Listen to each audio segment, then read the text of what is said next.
আপনারা যারা বিদেশে পড়তে যেতে চান এবং বিবিএ এমবিএ জন্য অ্যাপ্লাই করতে চান, তো কীভাবে অ্যাপ্লাই করবেন এই বিষয়টা আমি একদম হাতে কলমে দেখাবো। আপনার কোনো এজেন্সির প্রয়োজন পড়বে না। সো আজকে আমি যে কান্ট্রিটা আসলে টার্গেট করবো সেটা হচ্ছে সুইডেন। আর কিভাবে নিজেই আসলে সম্পূর্ণ কাজটা করবেন এটা বলবো, আর কি কি দরকার। যদি আপনি এই সেম কাজটা ধরেন আপনার কোনো এজেন্সিতে গিয়ে করেন, সেক্ষেত্রে কিন্তু আপনার অনেক টাকা লাগবে। ধরেন ফাইল ওপেনিংয়ে কিন্তু তারা 10,000 টাকার মতো নিবে। এরপর বাকি ধাপ যদি হিসাব করেন তাহলে দেখবেন আপনার মোটামুটি 1-1.5 লাখ টাকা চলে যাবে। তো সেই ক্ষেত্রে আমি আপনাদের নিজে থেকেই সাজেশন করি যে কীভাবে নিজে অ্যাপ্লাই করা যায় এই বিষয়টা নিয়ে। আর এটাই হচ্ছে টোটাল মেবি আপনি যদি ফরেনে পড়তে যেতে চান তাহলে আপনার ইউরোপে 10 থেকে 12 লাখ টাকা আপনি পড়তে যেতে পারবেন, এর বেশি আসলে লাগার কথা না। তো দেখি আমরা আসলে কী কী প্রয়োজন। ফার্স্ট যেটা দরকার সেটা হচ্ছে আপনার পাসপোর্ট। তো পাসপোর্ট আপনার দরকার। পাসপোর্টের পাশাপাশি এনআইডি কার্ড হলে চলবে, আর যদি এনআইডি কার্ড না থাকে তাহলেও কোনো প্রবলেম নাই। পাসপোর্ট অবশ্যই দরকার। ওকে, এরপরে যেটা আমাদের দরকার সেটা হচ্ছে আমাদের যে বার্থ সার্টিফিকেট। তবে এটা ম্যান্ডেটরি না। অনেক এজেন্সিতে গেলে আপনি দেখবেন যে আপনাকে বলবে passport, NID card, birth certificate সবই দরকার নেই। এরপরে আপনার যেটা দরকার সেটা হচ্ছে আপনার এসএসসি যদি দিয়ে থাকেন সেটা সার্টিফিকেট এবং ট্রান্সক্রিপ্ট। তো এইটা আপনার দরকার, এসএসসি এবং ট্রান্সক্রিপ্ট, এই দুইটা অবশ্যই দরকার। এটা না হলে কিন্তু আপনি আবেদন করতে পারবেন না। এসএসসির যেটাকে বলে মার্কশিট আমরা বলি। এরপরে আপনার দরকার, যদি আপনি অনার্সের জন্য আবেদন করেন তাহলে তো এইচএসসি সার্টিফিকেট দরকার, এবং পাশাপাশি লাগবে আপনার একটা ট্রান্সক্রিপ্ট। তো এইটার অরিজিনাল যে কপি আছে এগুলোর ফটোকপি আপনার লাগবে। হ্যাঁ, ওকে। এরপরে যেটা দরকার আমাদের সেটা হচ্ছে যদি আপনি বিবিএর জন্য আবেদন করেন তাহলে তো এইটুকুই হলো যথেষ্ট। আর যদি আপনি এক্সট্রা ধরেন এমবিএর জন্য আবেদন করেন তাহলে আপনার লাগবে হচ্ছে যে অনার্স, এটার সার্টিফিকেট। তো আমি ধরলাম হচ্ছে অনার্সের কী লাগবে, সার্টিফিকেট আর হচ্ছে ট্রান্সক্রিপ্ট। ওকে, তো এইটুকু আমাদের দরকার। এবং এই ট্রান্সক্রিপ্টের একটা ভার্সন আছে, যেমন আমাদের প্রফেশনাল যে সার্টিফিকেট দেয় এটা দিয়ে হবে না, আপনার লাগবে হচ্ছে অরিজিনাল সার্টিফিকেট। হ্যাঁ, তো অরিজিনাল সার্টিফিকেটটা দরকার। সবগুলো অরিজিনাল সার্টিফিকেট দরকার, নট প্রফেশনাল। এখানে দুইটা সার্টিফিকেট দেয় আপনারা জানেন, একটা প্রফেশনাল একটা অরিজিনাল। এরপর ট্রান্সক্রিপ্ট যেটা সাবজেক্টের নাম সহ উল্লেখ আছে এমনটা আপনার নিতে হবে। তো এগুলো যখন হয়ে যাবে এইবার আপনার আর কি দরকার। তো আর যেটা দরকার সেটা হচ্ছে আপনারা অনেক সময় দেখবেন যে আমরা হচ্ছে আইএলস দিয়ে থাকি। তো যদি আপনি আইএলস দিয়ে থাকেন তাহলে ভালো, আর যদি আইএলস না দিয়ে থাকেন তাহলে আপনি কী করবেন। প্রথমত আইএলটিএস লাগবে। আইএলটিএস না হলে এমওআই দিয়েও বিভিন্ন জায়গায় হয়, তবে আমি বলি যে আইএলটিএসই আপনার সব জায়গায় নিবে, এমওআই খুব একটা অ্যাকসেপ্টেবল না। এরপর হচ্ছে আপনার টোফেল গ্রহণযোগ্য, পিটি আসলে ভালো চলে, সো এটাও আপনি দিতে পারেন আইএলটিএসের অল্টারনেটিভ হিসাবে। তো এইগুলাই আপনার দরকার। এরপরে যদি আমরা আরেকটু দেখি যে আর কি আমাদের দরকার, একটা সিভি দরকার। সুন্দর একটা ইউরোপিয়ান যে সিভি ফরম্যাট এটা আপনি মেক করবেন। সিভি আপনার ক্রিয়েট করতে হবে, আর যেটা আপডেটেড হতে হবে। ওকে, সো ডকুমেন্ট কালেক্ট করতে করতে হয়তো 1 থেকে 2 মাসের মতো আপনার সময় লাগবে। এরপরে আপনি আবেদন করবেন। তারপরে আপনার যেটা দরকার সেটা হচ্ছে একটা recommendation letter. So recommendation letter যেরকম হবে,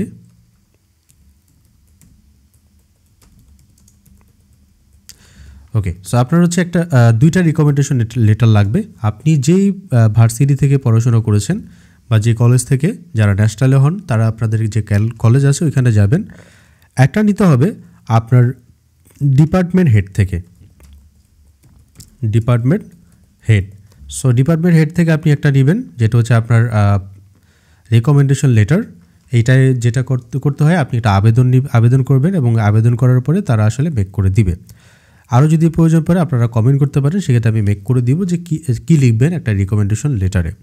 এরপরে আপনার যে কোনো একজন প্রফেসর অথবা অ্যাসিস্ট্যান্ট টিচার থেকে একটা নেবেন। তো প্রফেসর অথবা অ্যাসিস্ট্যান্ট টিচারের থেকে আরেকটা নেবেন।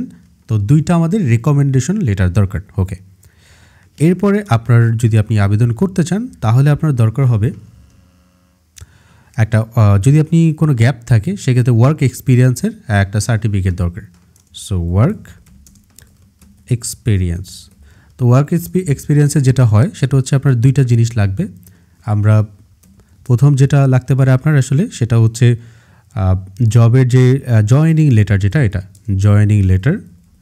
তো এখানে আপনার কোম্পানি যেটা চাকরি করেছে ওটার স্যালারি সহ সব উল্লেখ থাকে। আরেকটা হচ্ছে ওই জায়গার ওই প্রতিষ্ঠানেরই একটা রিকমেন্ডেশন লেটার, যাতে আপনার গ্যাপটা ফুলফিল হয়ে যায়। আচ্ছা, এছাড়া এক্সট্রা আর তেমন কিছু আসলে দরকার নাই, এইটুকু হলেই আপনার যথেষ্ট। ওকে, এরপরে মোটিভেশন লেটার লাগে বিভিন্ন জায়গায়। সো আমার মতে এটা আপনি অবশ্যই দিবেন। মোটিভেশন লেটার আসলে বলতে যেটা বোঝায় সেটা হচ্ছে আপনার উদ্দেশ্যটা কী।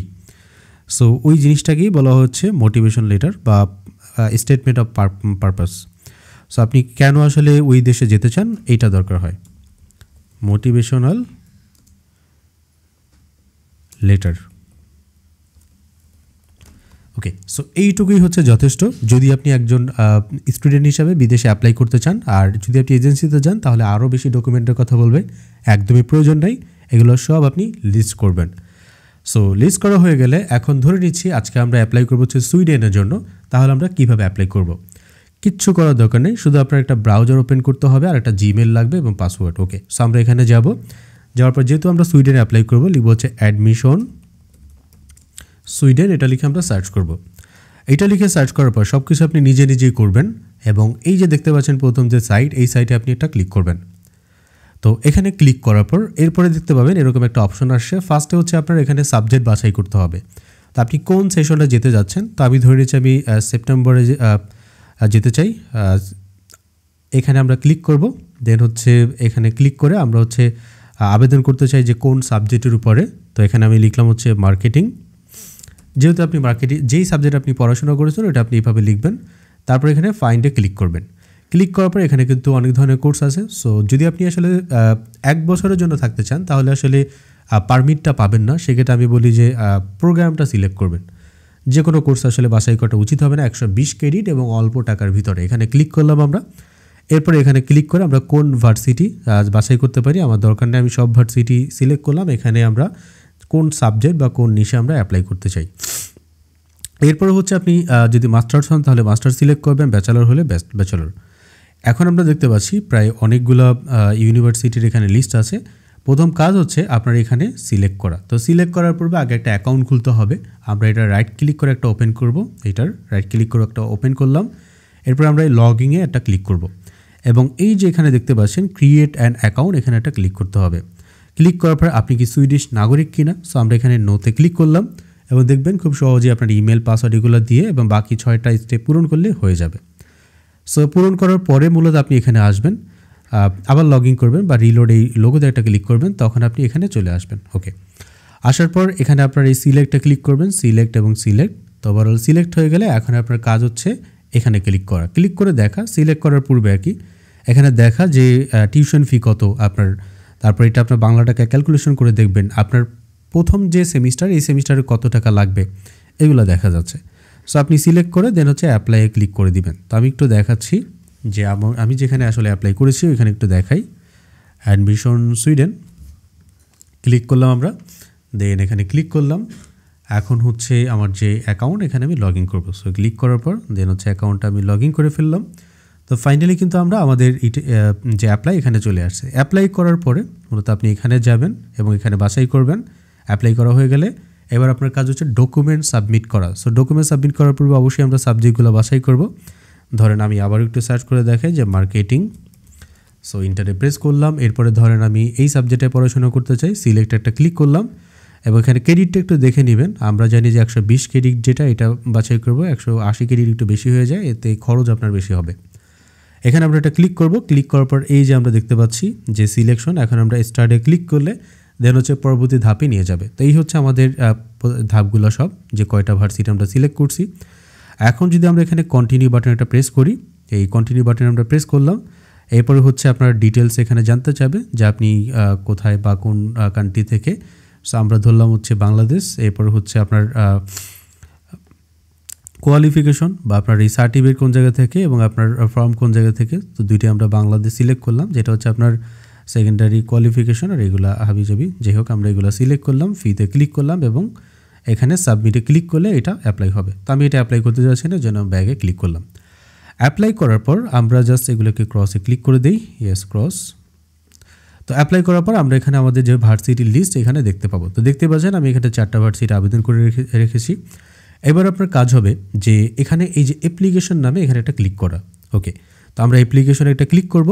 তো ধরে নিচ্ছি এখানে ক্লিক করলাম, ক্লিক করার পর ওরা কিন্তু এখানে প্রত্যেকটা ডিটেলস এখানে বলে দিছে। এই জায়গায় একটা ব্যাপার, যদি আপনি বাংলাদেশ থেকে হন এখানে বলেই দিছে, তাহলে আপনার এইটাকে প্রিন্ট করা লাগবে না। তো একটা ডকুমেন্ট আমরা দেখতে পাচ্ছি যেটা প্রিন্ট করার কথা বলতেছে। আমরা যেহেতু বাংলাদেশ থেকে, সেক্ষেত্রে এখানে প্রিন্ট করার প্রয়োজন পড়বে না। এই যে বাংলাদেশ, ক্যামেরুন, এটা প্রিন্ট না করে আমাদের যেটা করতে হবে, এই নিচে একটা অ্যাড্রেস আমরা পেয়েছি, এই অ্যাড্রেসটা আমরা কপি করে দেন এইটা আমরা প্রিন্ট করব। প্রিন্ট করে আমাদের যে ইউনিভার্সিটি, ধরেন ন্যাশনাল যারা পড়েন তারা হচ্ছে ন্যাশনালের জাতীয় বিশ্ববিদ্যালয়ে আসলে যাবেন, আর যারা বেসরকারিতে পড়েন তাদের ভার্সিটিতে গেলেই হবে এবং বলবেন আমি DOHL এর জন্য কুরিয়ার করার জন্য মূলত আমার এটা সিলগালা করব। তো সিলগালার জন্য এই অ্যাড্রেসটা, শুধু এই অ্যাড্রেসটুকু আপনি প্রিন্ট করবেন একটা সাদা কাগজে। ওকে, এইটুকু প্রিন্ট করার পর এটা আপনার আর দরকার নাই। ওরা এখানে কিন্তু ভালো করে বলে দিছে যে এই কভার লেটার এটা অ্যাকসেপ্ট করবে না যদি আপনি ভার্সিটির মাধ্যমে ডাইরেক্ট পাঠান। আমাদের বাংলাদেশে অপশন হচ্ছে এটাই যে ডাইরেক্ট ভার্সিটির মাধ্যমে পাঠাইতে হবে। তো এইটা আপনি এই অ্যাড্রেসটা প্রিন্ট করবেন। প্রিন্ট করার পর আপনার ট্রান্সক্রিপ্ট, এটা শুধুমাত্র ট্রান্সক্রিপ্টটা পাঠানোর জন্য। এই যে এখানে বলা হচ্ছে যে আপনি সব ডকুমেন্ট অনলাইনে আবেদন করবেন, কিন্তু ট্রান্সক্রিপ্টটা সরাসরি পাঠাতে হবে কুরিয়ার করে। তো এই অ্যাড্রেসে আমরা যদি ভার্সিটিতে যাই সিলগালা করব শুধুমাত্র ট্রান্সক্রিপ্টটা। তো সিলগালা করা হয়ে গেলে এরপরে ধরেন আপনি এই যেটা হচ্ছে আপনার কী বলে, যেটা আপনার ট্রান্সক্রিপ্ট, এটা আপনার সিলগালা করে নিয়ে আসবেন আপনার ইউনিভার্সিটি থেকে। সিলগালা করে নিয়ে এসে এবং এই অ্যাড্রেসটা আসলে ফ্রম, আর আপনার ভার্সিটিটা হবে 2। এরপরে আপনি DHL এইখানে চলে যাবেন। বিভিন্ন জায়গায় এই সার্ভিসটা আছে এবং এটা একটা কুরিয়ার কোম্পানি। সো এখানে আপনি যাওয়ার পর দেন হচ্ছে আপনি তাদেরকে বললে 5,000 টাকা মেবি কুরিয়ার করতে লাগবে, 4 থেকে 5,000, এবং তারা আপনাকে কিন্তু পাঠিয়ে দিবে। আই মিন এই যে অ্যাড্রেসটা পাঠানো হয়েছে অ্যাড্রেসে পাঠিয়ে দিবে। পাঠিয়ে দিলে এটা তো হয়ে গেল। তাহলে সুইডেনে আবেদন করার সহজ একদম ওয়ে। ওকে, সো এইটুকু যখন হয়ে যাবে, এবার আপনার কাজ কি, যে আসলে 10 দিন আগে থেকে ট্রাই করবেন আপনার যে সেশনটা শেষ হওয়ার পূর্বে আর কি। এখন আপনার কাজ হচ্ছে এখানে পেমেন্ট, এই যে এটা লেখা আছে মেক পেমেন্ট, এখানে ক্লিক করা। সো ক্লিক করে পেমেন্টটা করে দেওয়া। পেমেন্ট করার পূর্বে অবশ্যই আমাদের ডকুমেন্ট আপলোড করতে হবে। তো বুঝতে পারতেছেন কিনা আই ডোন্ট নো, যে আপনারা তাও যদি একটু ভালো করে কেয়ারফুলি ভিডিওটা দেখেন তাহলে ক্লিয়ার হবেন। তো এখানে পেমেন্ট করার পূর্বে আমরা ডকুমেন্ট আপলোড করব। সো এখানে ক্লিক করব এই যে মাই প্রোফাইল, এবং এখানে ক্লিক করবেন ডকুমেন্ট। সো ডকুমেন্টে ক্লিক করে এখন আপনি আপলোড করবেন। তো প্রথম কাজ হচ্ছে আপনার NID কার্ড আর হচ্ছে পাসপোর্ট। তো ফার্স্টে পাসপোর্ট আপলোড করবেন, এখানে ক্লিক করবেন। সো ক্লিক করার পর দেন হচ্ছে নিচের দিকে আসবেন, এই যে আপলোডে ক্লিক করবেন। এরপর আপনার পাসপোর্টটা এখানে পাসপোর্ট আপলোড করে দিবেন। ধরেন আমাদের এটা পাসপোর্ট এবং আপলোড, এটা PDF হতে হবে এবং এখানে আপনি ডিসক্রাইব করে দিবেন যেটা কি। সো আমরা এখানে বললাম যে পাসপোর্ট এবং নেক্সটে ক্লিক করে এটা আপলোড করে দিলেই হবে। ওকে, সো আমাদের পাসপোর্ট এবং NID কার্ড এখানে আপলোড করে দিব। পরবর্তী কাজ হচ্ছে এডুকেশনাল ডকুমেন্ট। এখানে আপনার যতগুলো ডকুমেন্ট আছে সবগুলো এখানে আপলোড করবেন। এখানে শুধু এডুকেশন না, আপনি এই যে চেকলিস্টে যতগুলো ডকুমেন্ট পেয়েছেন সবগুলো PDF করে দেন হচ্ছে আপলোড করবেন, স্ক্যান করে আর কি। তো এখানে আমরা ক্লিক করলাম, ক্লিক করে আপলোড করে দিব প্রত্যেকটা ডকুমেন্ট সিরিয়াল ওয়াইজ। সো ধরেন যে সিরিয়ালটা আপনি মেনটেন করবেন সেটা হচ্ছে সার্টিফিকেটের বেলায় BBA বা আপনি যে এটা লাস্ট যেটা ওইটা আগে, তারপরে পরেরটা, এরপরে পরেরটা, এরপরে এরকম যাবে। এরপর হচ্ছে বাকিগুলো। এখানে কিন্তু NID কার্ড আপনার দেওয়ার বা পাসপোর্ট প্রয়োজন পড়বে না, বাকিগুলো আপনি দিয়ে দিবেন সব। সো এখানে যখন আমরা আপলোড করে দিব, এরপরে আমরা এই পেমেন্টে চলে যাব। অ্যাপ্লিকেশনে আমরা চলে গেলাম। অ্যাপ্লিকেশনে চলে যাওয়ার পর এখানে এই যে পেমেন্ট, তো পেমেন্ট করে দিবে। এরপর 1 মাস ওয়েট করলে আপনার অফার লেটার চলে আসলে এখানে দেখতে পাবেন সিলেক্টেড। তো যখন আপনি সিলেক্ট হয়ে যাবেন, এরপর আপনার যে বাকি ধাপ এটা আপনি অবশ্যই বুঝতে পারবেন যে আপনাকে ওদের যে একটা ব্যাঙ্ক ডিটেলস থাকবে, ওইখানে আপনার যে ওদের ফার্স্ট টিউশন ফি এটা প্রোভাইড করতে হবে, ব্যাঙ্ক স্টেটমেন্ট দেখাতে হবে, এবং বাকি ধাপগুলো আপনার প্লেনের টিকিট থেকে শুরু করে এগুলো সব আপনি নিজে থেকেই করতে পারবেন। তো এই ভিডিও থেকে আমরা জানলাম যে কিভাবে সুইডেনের জন্য নিজে নিজে সব কিছু আবেদন করবেন, এবং তারপরে যদি কারো বুঝতে অসুবিধা হয় আমার সাথে যোগাযোগ করতে পারেন, এবং যদি আপনাদের একটা পুরো ডকুমেন্ট করেন আমাকে পাঠান আর কি, আর যে ড্রাইভ আকারে আমি সব কিছু আবেদন করে দিতে পারবো। সো এই পর্যন্তই, আজকের মতো এখানেই বিদায় নিচ্ছি। দেখা হচ্ছে পরবর্তী ভিডিওতে। ততক্ষণ পর্যন্ত ভালো থাকবেন। আল্লাহ হাফেজ।